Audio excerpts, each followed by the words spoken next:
You're listening to the Easy Feed Podcast, episode number 38, How to Stay Motivated Feeding Kids Despite the Chaos and Overwhelm.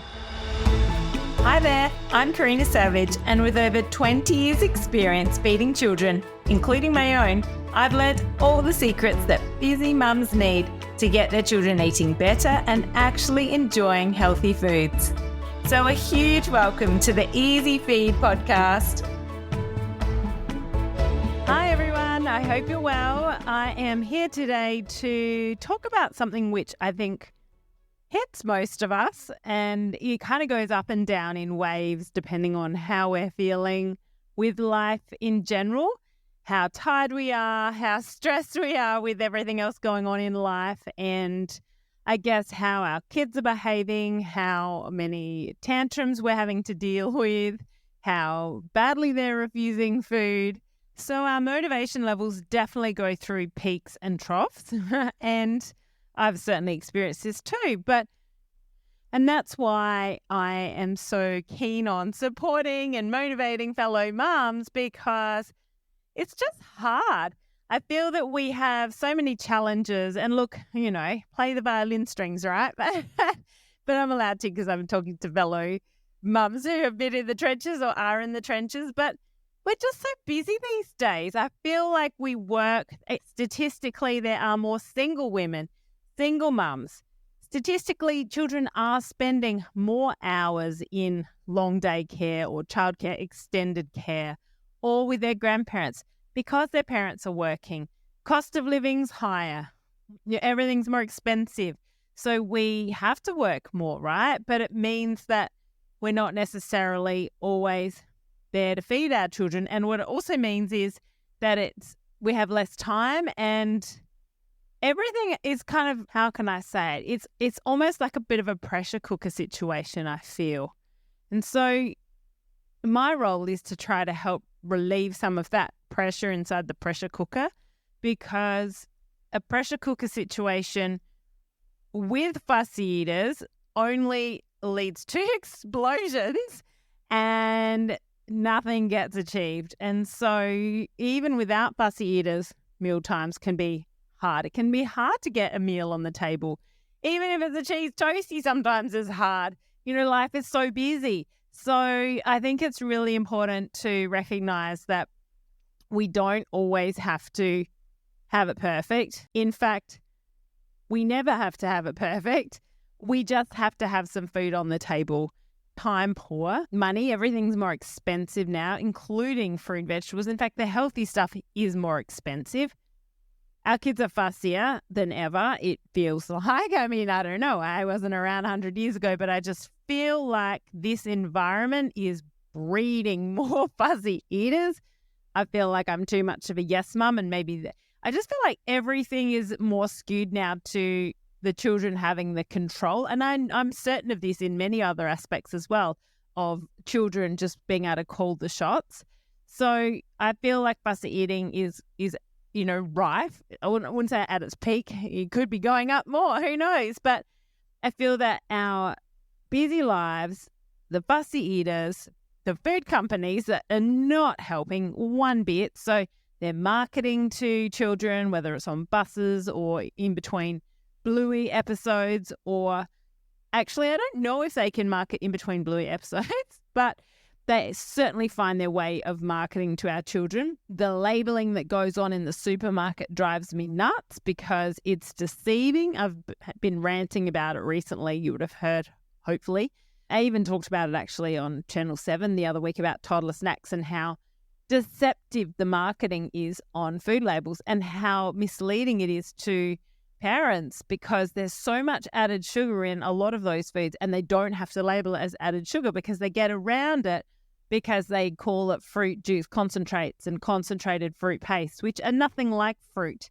It's really another name for added sugar. There's about 55 or 60 names for added sugar. But anyway, that's a whole nother podcast. But it's deception and marketing of this junk to our children that also makes it harder for us when we want to sit down and say to our children, hey, let's eat a healthy meal together, because they just want the crap that they've been marketed to, or dinosaur nuggets or whatever else that they love.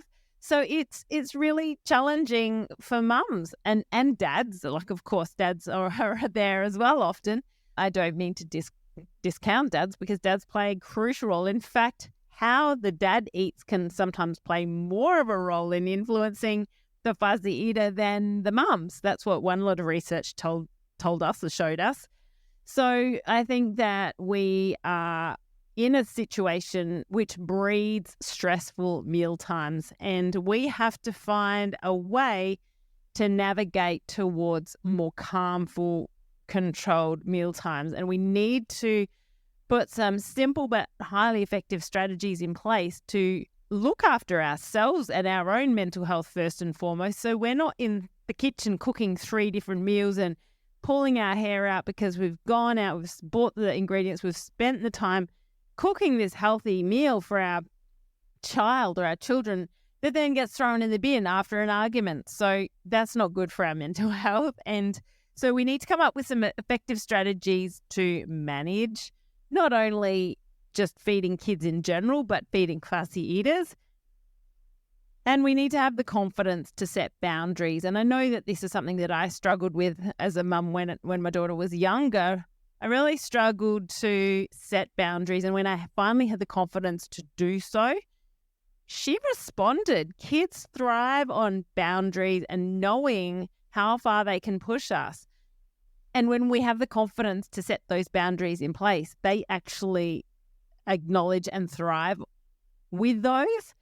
But it's not always easy to do, especially in the feeding world, because I feel like we sometimes get completely lost. It's not like we cook the food, you eat it. It's not an A to B. I feel like it's it's like Mr. Messy, that little Mr. Men character, which is basically full of like squiggly lines.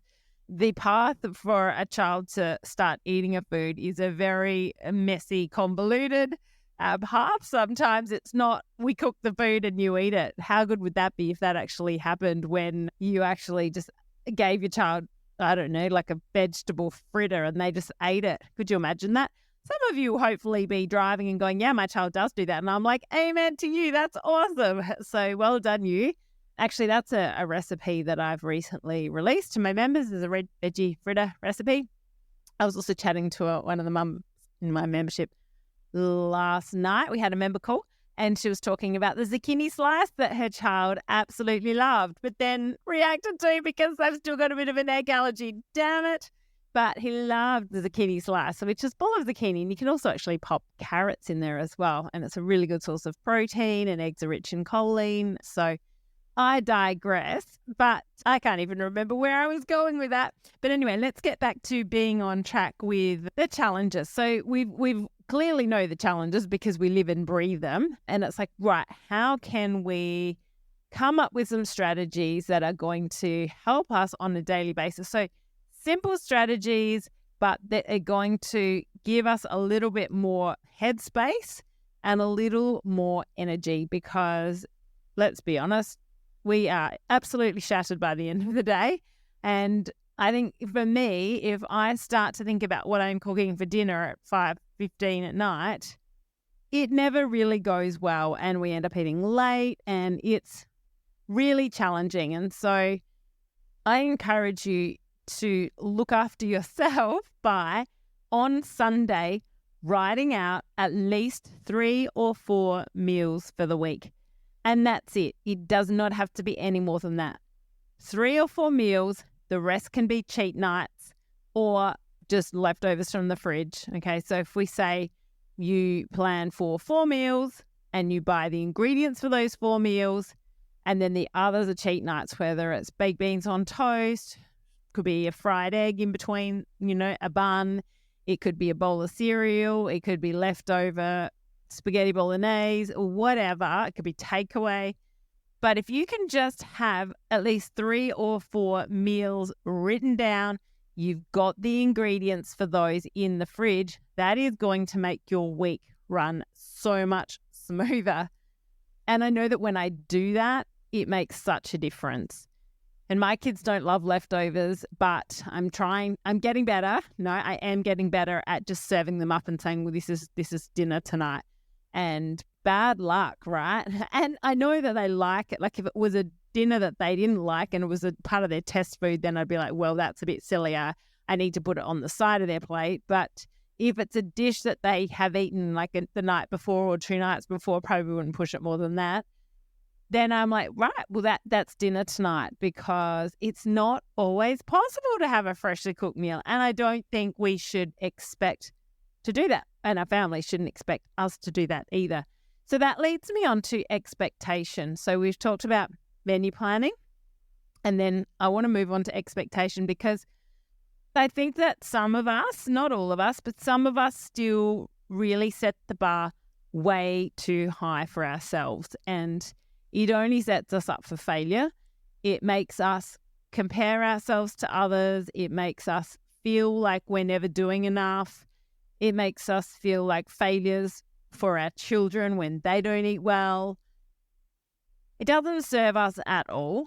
And I don't know if it comes from a comparison when you see what others are doing, whether you see it on social media and you see how others are doing an amazing job of cooking, or you see your friends and how their kids eat, and then you think, well, that's how we should eat. And so then it kind of raises your expectation. I think you need to have an expectation of what's realistic for your family. And who cares how it compares to any other family? Because it's your family, it's your life, it's your workload, it's your energy levels, it's your kids' levels of fussiness, it's your finances, it's your time, and it's very specific to the family. So try to create an expectation that is appropriate for your family right now, and it will change. So it will evolve. Like what you expect to be a healthy week now might be different to in a year's time. And that might be because your kids eat differently in a year's time. It might be because you have more time to cook in a year's time. It might be because you have more money to buy different foods in a year's time. It's who knows, but your expectation can change over time. But I think you need to make sure that your level of expectation is appropriate and you're not setting yourself up to feel crappy every time the mealtime goes pear-shaped. I had a mum tell me the other day, this week, that it was literally just before she joined my membership. She was like, Karina, my lowest point was my daughter ate cake for dinner. And there was absolutely no judgment, because we all go through really crappy times with our kids and feeding and fuzzy eaters. And she was like, I knew at that point that I needed to reach out and, welcomed her in with open arms. She's a lovely lady, and I know she'll get there for sure. But, cake for dinner one night, big deal. Like that's when you really know that you need to lower your expectations and go, right, we need to create a new plan, and then expectations will evolve. So then as her child starts to eat better, then yes, your expectations can move. But I think if you're really busy, if you're working, half-time, full-time, you need to really check in to make sure your level of expectation is where it should be. And absolutely fine to be having those cheat meals of eggs on toast, baked beans on toast, bowls of cereal. Doesn't have to be meat and 3 veg cooked to perfection. Just try to keep it really simple, because hopefully that way you will still be able to include foods on the plate that they will eat. And it can be really quick for you, and everyone's eaten. And at the end of the day, if everyone's got food in their belly and they go to bed and they're warm and they're loved, you've done well, right? Who cares if it's a chicken nugget 2 days in a row? At the end of the day, in their whole lifetime, you got to stop judging yourself if you are. And most of us do. So I'm just going to assume that you do, because it's human nature to judge yourself. So I think trying to simplify your week by menu planning and then lowering your expectation. Have your meals, your 3 meals of the week that are planned, that you've got the ingredients for, or if you want to do the 4, great. Have 2 or 3 cheat nights, have a takeaway night, and that's it, right? Try not to do what I am guilty of sometimes, and I know this stresses me out, is wait until 5 o'clock and go, oh my goodness, what am I going to do for dinner? And then you're trying to scrounge. So trying to set yourself up for success with those simple strategies is going to make a big difference to the days and the weeks and the months, and you're going to have less stress between that 5 and 7 p.m. period because you've got some ingredients, you've got a plan. And I think having those good, healthy recipes that your child will eat is really important, which is why I always try, whenever I release new recipes to my members each month, I always make sure that they are recipes that are effectively fussy eater approved. So they're not recipes that are likely to be rejected by kids. So, I mean, look, some kids that are super fussy are still going to kind of need time with that food, but it's something that can be a work in progress, and it's something that the adult can eat and then the child can have as their sort of test food on the side. But it's important that you find some recipes that really work for your family, and you can have them on rotation. Again, children seek comfort in routine. And so if you have a 1-week rotation or a 2-week rotation, so whether you have, maybe 7 meals per fortnight and they are consistently the same, helps you too, because then you can have those same ingredients. You can have, those same fresh foods that you need to buy for those meals. But, you may need honey and soy and butter or cheese and noodles and rice and pasta as sort of pantry items. And so if you're keeping the meals relatively consistent each fortnight, then you're also going to have all the pantry items as well. And then you just need to buy the fresh produce, whether it's like meat, fish, chicken, or the fruit, the vegetables. So that can be another good strategy, is to have go-to meals that everybody likes, that everybody can share together. And then again, you feel like you're in a place where you're going to get less pushback. Another thing you can do to help make sure that you are going to be giving children foods that they like, and I'm not saying that you have to cater to all their taste buds all the time, but getting children involved in selecting 1 or 2 meals for the week or for the fortnight, it empowers them, it gives them a voice, and they will probably love to say, oh, can we put, tuna mornay on the menu, or can we put spaghetti bolognese on the menu, or can we put plain pasta on the menu, or can we put chicken nuggets or, Frankfurt sausages on the menu, and accommodate that, because it's fine to include some of those safe foods for them. Well, always include some safe foods for them, but include some of those preferences for them. And then when it comes down to the actual meal, then it's about making sure that you are cooking something that you and your partner want to eat, and then subbing out the food groups that your child, your fussy eater, is not going to eat. And I've got a whole podcast devoted to this exact topic. It's how to plan dinner with a fussy eater, because you need to be able to still eat food that you want to eat, and then just sub out the protein or sub out the veggies or sub out the carbs to suit your fussy eaters. But it doesn't mean that you guys don't get to eat what you want, because you don't want to necessarily be eating chicken nuggets and pizza on rotation. So it needs to be a win-win for both of you.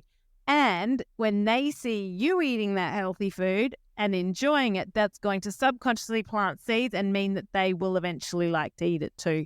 It could take months and years, but it definitely helps to plant seeds. So getting the kids involved in food selection, but then also you guys having foods that you like and having a good combination of both, but definitely on a Sunday, planning those 4 meals, having those ingredients so that then during the busy week, you can actually just quickly whip it up.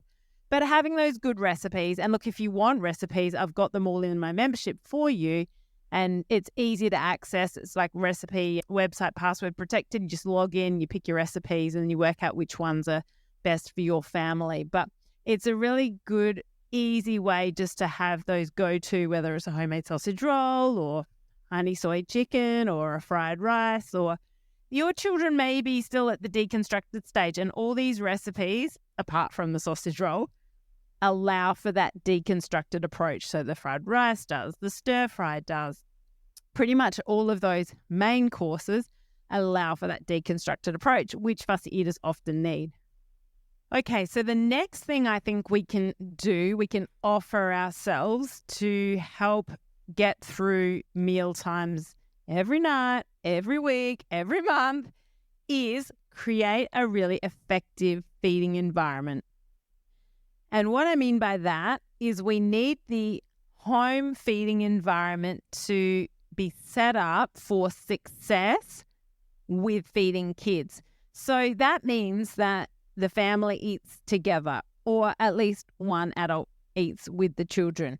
That means that the child is considered when serving up food. So either all the food goes in the middle of the table and everyone serves up their own, or you serve up your child's safe foods, and they would have a couple of safe foods. Look, one of the members last night, we were chatting about their child's intake, and I think the safe foods were pasta and bread. And then you put the test foods on the side, and those test foods are the foods that you and hubby or you and your partner want to eat. So it's a win-win for everybody. And you may say, well, that's not a win because my child's just eating bread for dinner. And I'm saying, well, look, if there's a protein that they will eat that's safe, put that on there. Whether it's a handful of cashews or a blob of hummus or a tiny bit of, rotisserie chicken or a lot of rotisserie chicken, put whatever their safe protein is, whatever their veggies are, whether it's like one pea or one tiny bit of cucumber, or maybe all their veggies are the test foods.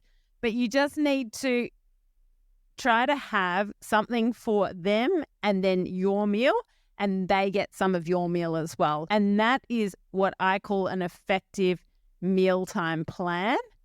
Then it's all about making sure that there's no screens. Then it's about how you talk about food. And look, this is exactly what I go into a huge amount of detail inside my fussy eating program, the 3-week Feeding Kids Reset, which you get for free when you join my membership.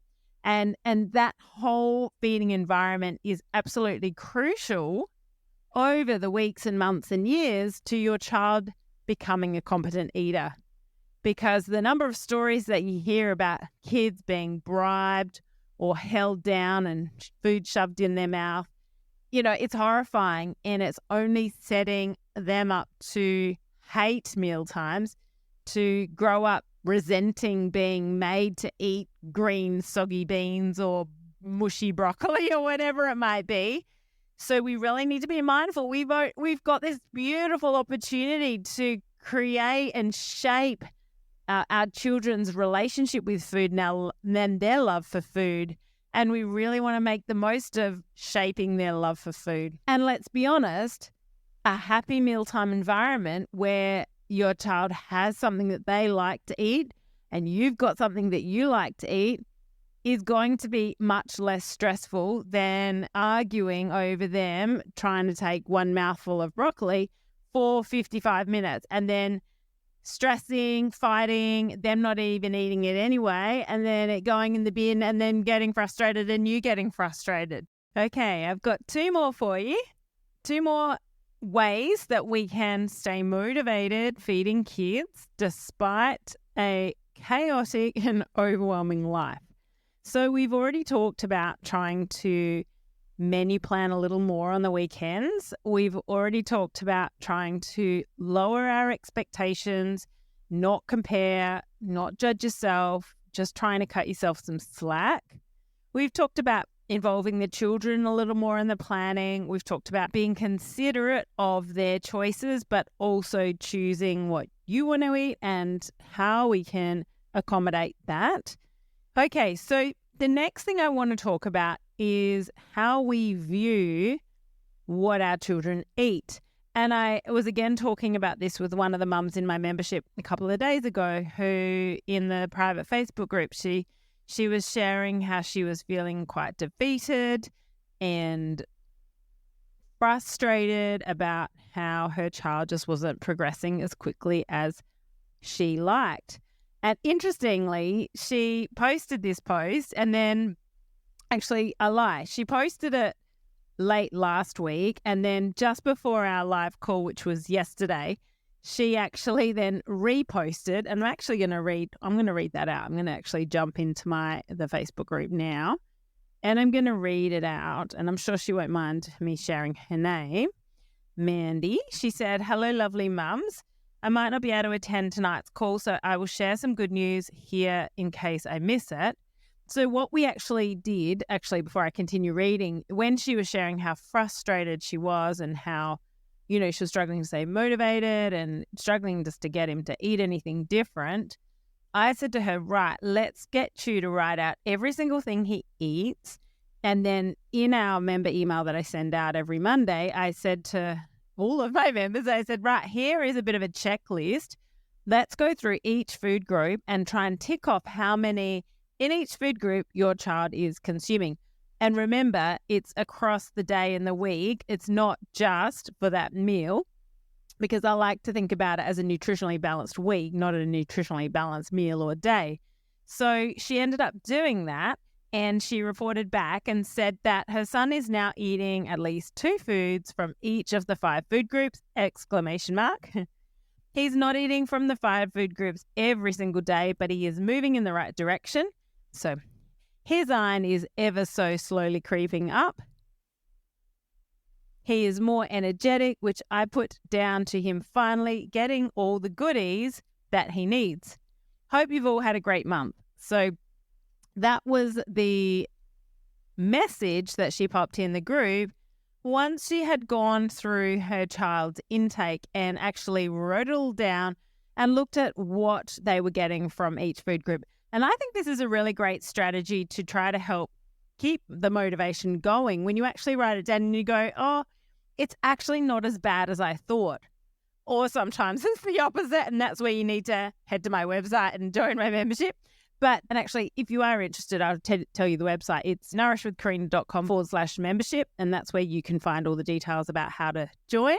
And we'd love to have you inside. So thinking of it as a nutritionally balanced week rather than a nutritionally balanced day means that we just try to get something from all the 5 food groups in over the week. And yes, the more color we can get into their life, the better. But it's a work in progress, right? So if you're really worried about whether your child's getting enough nutrition, then I would consider looking at the 5 food groups. And there's actually a really good resource that you can go to. It's free. It's called Eat for Health, and it's the Australian Dietary Guidelines brochure for children. I'm actually going to pop it up on my website. It's a free resource. I'm going to pop it up under Learn. So if you head to nourishwithkarina.com/learn or just click the Learn tab, and then you'll see useful links and resources, and it will be there. So you can access that to help you understand what the food groups are and what your child needs. And I explain all of those dietary guidelines in even more detail in basic terms inside my membership in week 2 of my bus eating program, the 3-week Feeding Kids Reset. So I unpack that even more. Okay, the final thing I wanted to mention was to think about your child's day. I mean, we've just talked about a nutritionally balanced week, but think about your child's day as being 5 or 6 opportunities to eat and be nourished. Because often we place, I feel, emphasis on dinner and vegetables at dinner, and also breakfast. We're told breakfast is the most important meal of the day. But I feel that with fussy eaters, and I know with fussy eaters, we really need to make the snacks count. And we really need to make sure that we put time and effort into offering and stretching their intake, offering new foods with their safe, trusted foods at snacks, because snacks are a great opportunity to get more nutrition in, whether it's nuts, whether it's veggies, whether it's hummus dips, whether it's black bean brownies, whether it's homemade cookies or muffins. We've got plenty of opportunities. Vita-Eats with peanut butter, plenty of opportunities to increase very nutritious foods that can somewhat take place of the lack of nutrition at dinner. So if you're feeling really worried and frustrated about what your child's eating at dinner, then this is your opportunity to have a bit of a pass out and look at what else they're eating, because especially if they're a front ender and they eat a lot in the first half of the day, you can't expect them to eat as well at dinner time.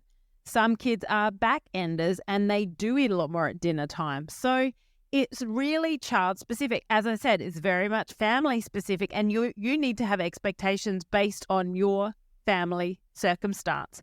So if you have a child that eats really well, eats a really good breakfast, actually takes some decent stuff to school and eats it, then don't stress as much about dinner. And taking the pressure off dinner will probably mean that they eat better anyway, and they start to actually try new foods because they're not feeling pressured and it's not a pressure cooker situation, and Maybe you download some of my pop quizzes if you are inside my membership and make it fun and light and happy. And then they'll start to eat better. It is incredibly crazy how much better they start to eat when you start to change that evening environment, that dinner time environment, when you start to create a really effective feeding plan. And so what does all of this do? It lowers our stress, it lowers our frustration, and it helps maintain motivation when we are feeding children, because we know that they're actually going to eat something for dinner, and it's not going to be just a complete battlefield and complete failure where the food goes in the bin and then they're still hungry and then they eat cake for dinner. So it's about trying to hold on to some degree of motivation and inspiration. And that's where I really think that menu planning can play a big role, because you at least have a plan to start with. Depends on how it plays out over the evening. You know, it's going to be variable. And again, sometimes kids are super tired and they're not going to eat well. They might be constipated, they're not going to eat well. So it's going to be very variable according to the day. And we got to remember that we're not robots. We're not going to eat the same thing every day either. We're not going to be the same level of hungry and full every single day. It's hormonal. It's specific to the day and the week and whatever else is going on. So we have to remember that our children's appetites will vary as well. And we do need to respect appetite to a certain degree. Not to the point where they eat nothing at dinner and then 15 bananas for dessert. But we also need to consider that we have to practice what we call responsive feeding, where we are allowing them to tell us when they are hungry and full. Okay, I'll wrap it up now, but I hope that's given you some tips on how you can stay motivated feeding your children. I want you to cut yourself some slack and know that it is very normal to feel completely unmotivated to feed your children, to feed your family. We all go through it. It's very normal to want to just get takeaway, because you just can't be bothered with the cooking and the dishes, and it's just the end of a long day or a long week. And look, takeaway at the end of a long week is completely fine, let me say. But I think it's really important to try and set yourself up for success as well. Lower those expectations. But honestly, if you're looking for a bit more hand-holding, a bit more motivation, a bit more inspiration, that's what I'm here for. That's what I do inside Nourishing Kids. So please feel free to reach out, ask questions if you're interested in joining. Otherwise, I will chat to you next time. Please leave me a review for this podcast. I'd really love to get some more reviews, get the podcast out there, help more mums, help more families, nourish more children. So if you're finishing listening to this, please hit the star button, leave me a review, and I will chat to you very soon. Bye for now.